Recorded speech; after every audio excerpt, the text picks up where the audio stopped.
liner Queen Elizabeth leaves Southampton docks loaded with Canadian repats on their way to Halifax. With the signal set at full speed ahead, there's no zigzagging or waiting for the convoy on the trip back home. Life on the ocean wave is a great game when you're homeward bound.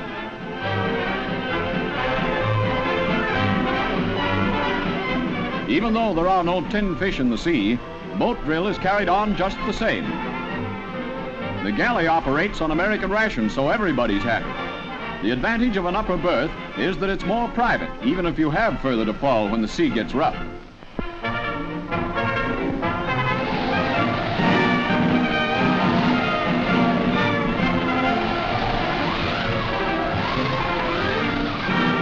All eyes are strained to catch the first glimpse of the beloved shoreline of Nova Scotia. Entering Halifax Harbour in the teeming rain, the greatest array of humanity to ever land at the eastern port from a single ship hits the last signpost of their final voyage.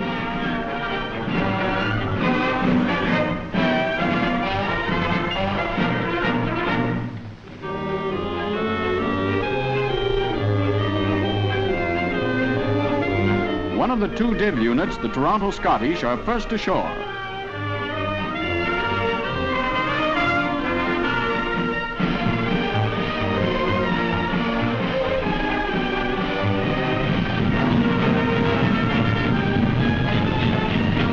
In Montreal, the Fusiliers Mont Royal, veterans of Dieppe and the Western Front, march through the streets of their hometown to the baseball stadium.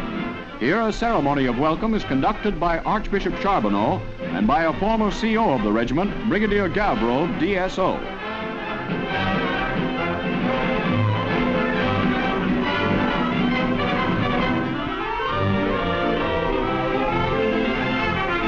Canada is indeed sincere in her welcome to homecoming sons and daughters who have been a credit to her on foreign fields. Now the next step is Civvy Street.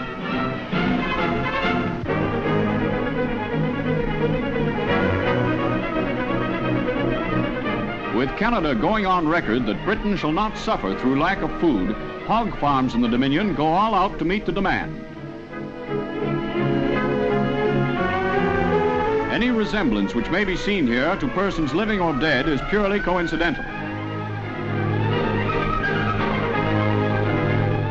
On a typical hog farm, government inspectors stamp piglets' ears with farmers' initials and the pig's regimental number.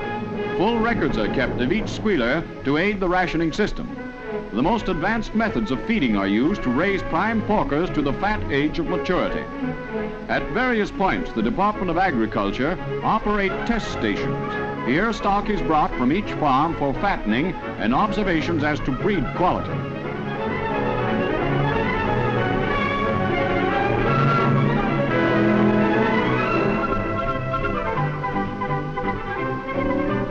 At the Ponoka livestock pool, the finished products arrive for transportation to packing houses. Here they are loaded onto trains which transport them on the next step of their way to becoming bundles of bacon for Britain.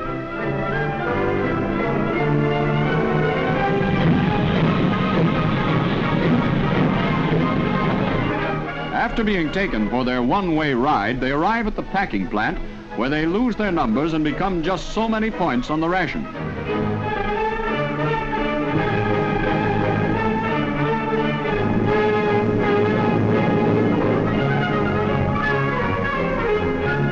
Canada's hog production and export is today the highest of any nation in the world. It is nearly 5 times that of after World War I.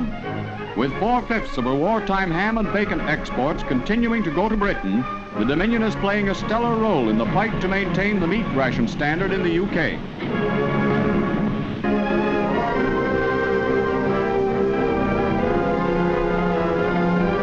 In occupied Germany at the first light of dawn, troops are briefed for a mass checkup of German residents.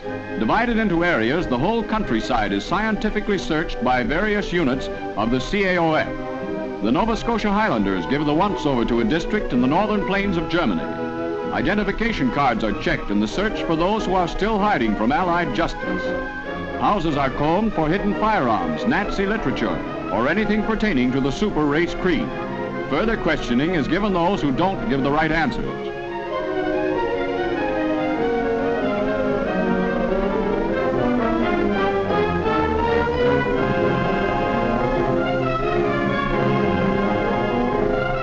illegal stills are discovered and their contents disposed of. There'll be no more bottles of bad Jerry jungle juice turned out by this bootlegger.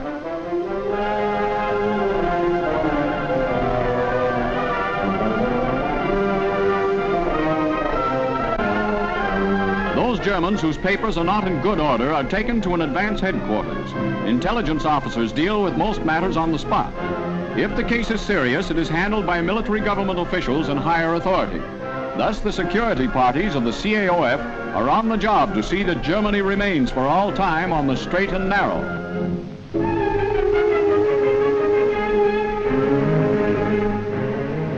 A special wing of the Canadian government's Department of Veterans Affairs deals with all men who have lost limbs in the war.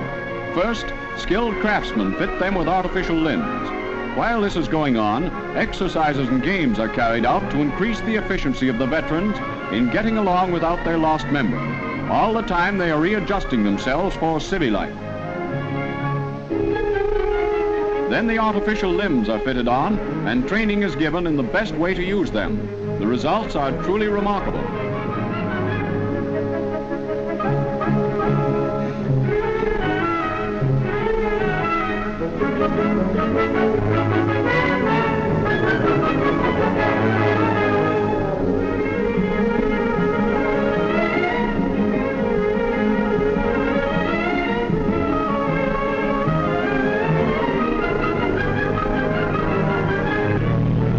Soon the veteran reaches the point where he can get a job and settle down to a normal wage-earning life. Employers report such employees as good as and often better than unimpaired workers doing the same task. Fully rehabilitated for work and play, the amputee serviceman takes his place as a normal citizen in the building of a dominion he helped to save.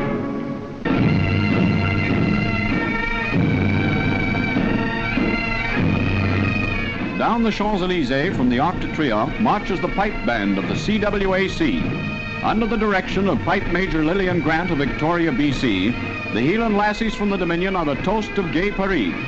The French crowds go wild at the skirl of their pipes. Taking the salute on the march past is General Vanier, Canadian Ambassador to France.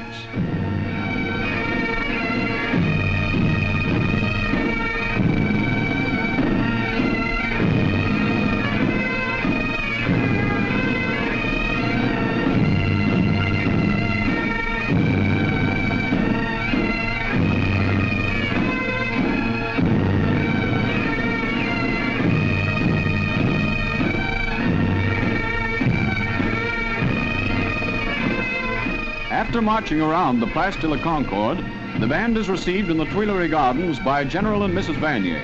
A lead pipe cinch for top popularity wherever they go is the pipe band of the CWAC.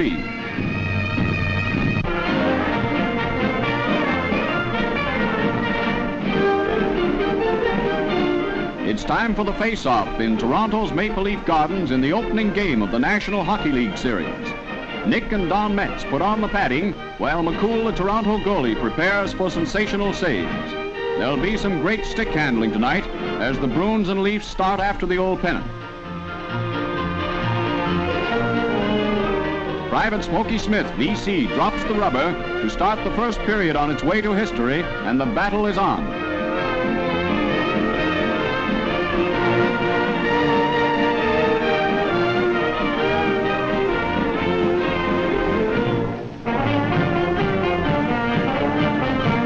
Victoria Cross winners are the guests of honor. They watch some mighty fast play as Boston continually beats back Toronto drives to their net.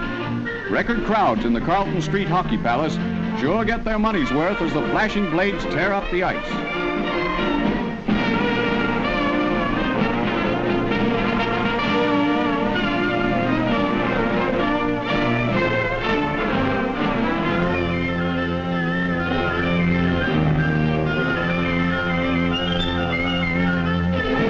A scoreless first period, and Connie Smythe and Major Tilston settle down to watch Boston break away from a tight corner in front of their net. Schill has the puck. He's past the blue line. He shoots. He scores. That's one up for the Bruins as they go into the third period. This time the Leafs take the offensive in a real bid to even up the score.